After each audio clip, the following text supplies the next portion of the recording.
We want to discuss the multiplicative group modulo n, where n is an integer, as well as Euler's Totient function. So the multiplicative group modulo n is given by the integers modulo n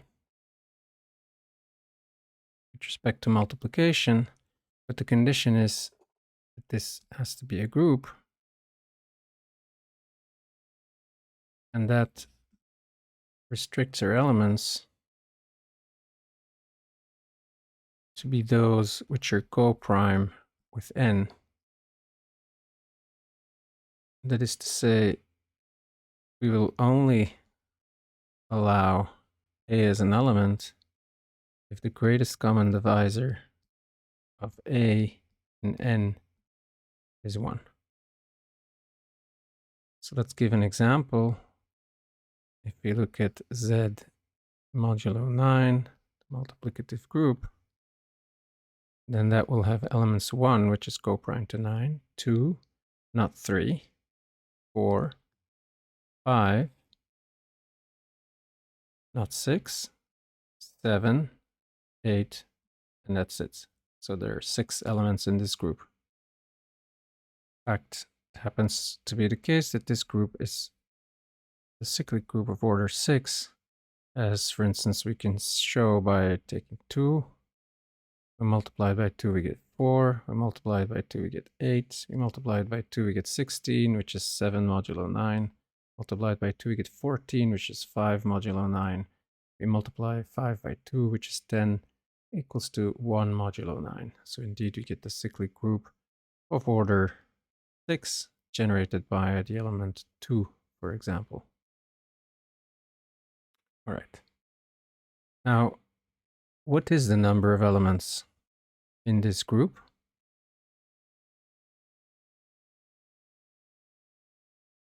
Generically. Well, this is Euler's Totient function. So Euler's Totient function counts the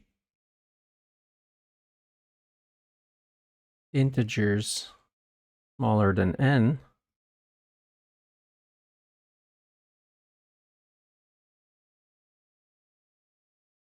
which are co-prime to n.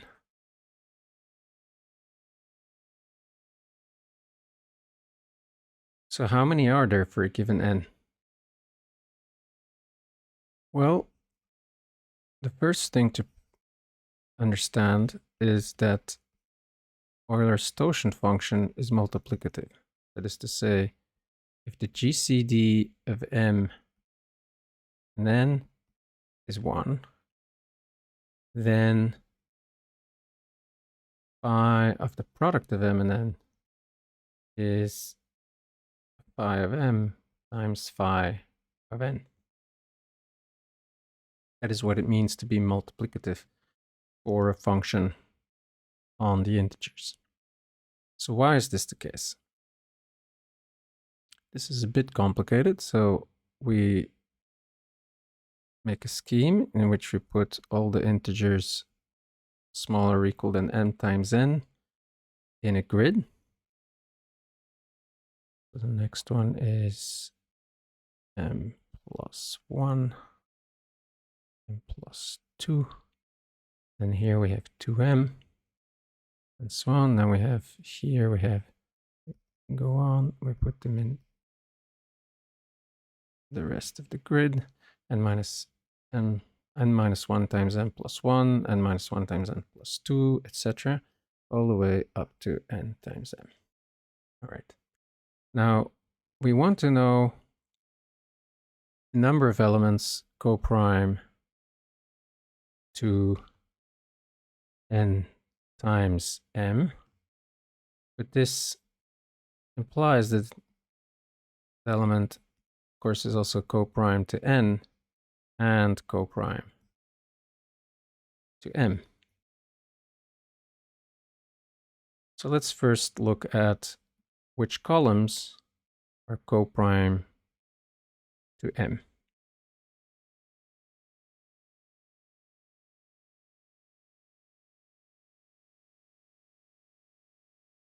Well, columns are given basically by R plus Km, and an element in a column is co-prime to M if R is co-prime to M. So indeed, it are indeed columns which are co-prime to M.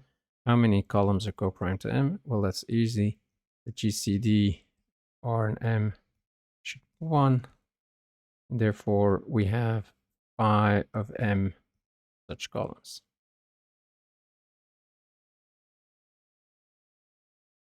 Now the question becomes, how many elements in a given column indicated by phi of M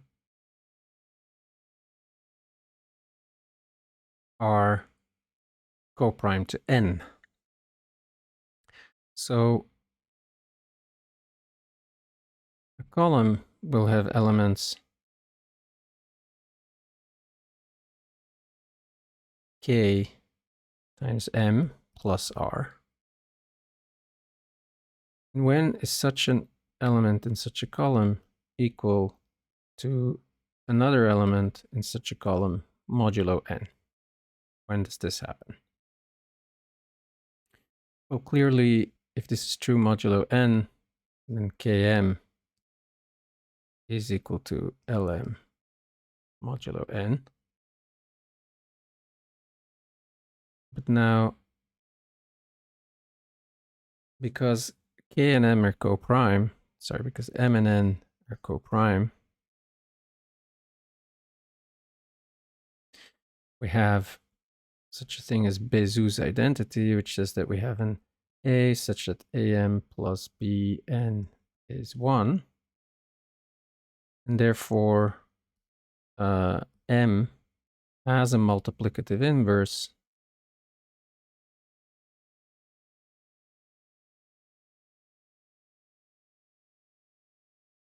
mod N. Namely, the multiplicative inverse is A. Because this is the case, and one can write this out in a little more detail, since M has a multiplicative inverse, the previous equation implies that actually K and L are equal modulo N.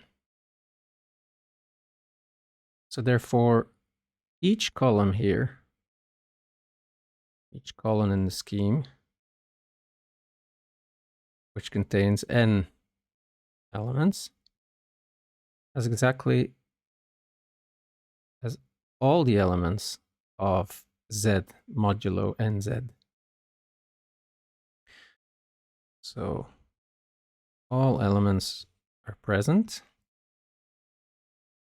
in every column.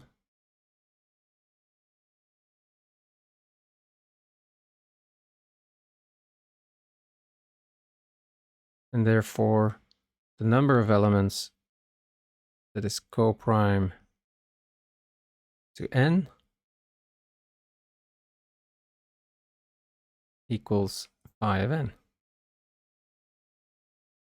So what are all the elements co-prime to M times N? We've just counted them. We had phi of M columns co-prime to M, and then in each of those columns, we found phi of N elements co-prime to N. Therefore, the function is indeed multiplicative. The second property we need is the Euler Totient function, or the power of a prime.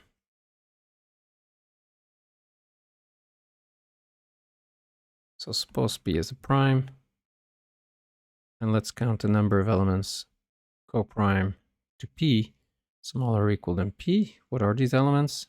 Well, they're all elements.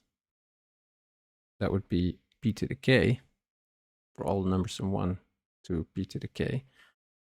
But we have to subtract the number of multiples of P, because in order for an integer to be not co-prime to P to the K, it needs to contain a factor of P. So how many multiples of P do we have in this set? We have P, 2P, and so on. all the way up to p to the k minus 1 times p. So in other words, we have p to the k minus 1 such elements. So this is phi of p to the k. So given these two properties, we can finally compute phi of any integer n, which we're supposed to have a prime factorization.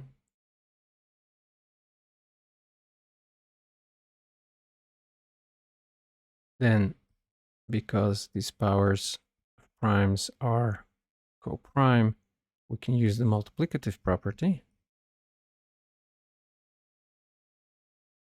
And then because we just computed the Euler Totient function for a power of a prime, we can just plug that in.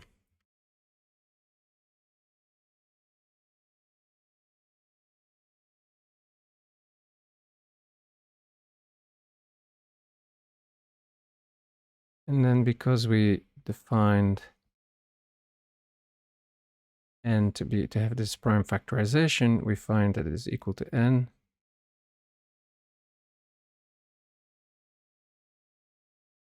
multiplied by 1 minus 1 over p, where this is a product over all primes that appear in the factorization of n.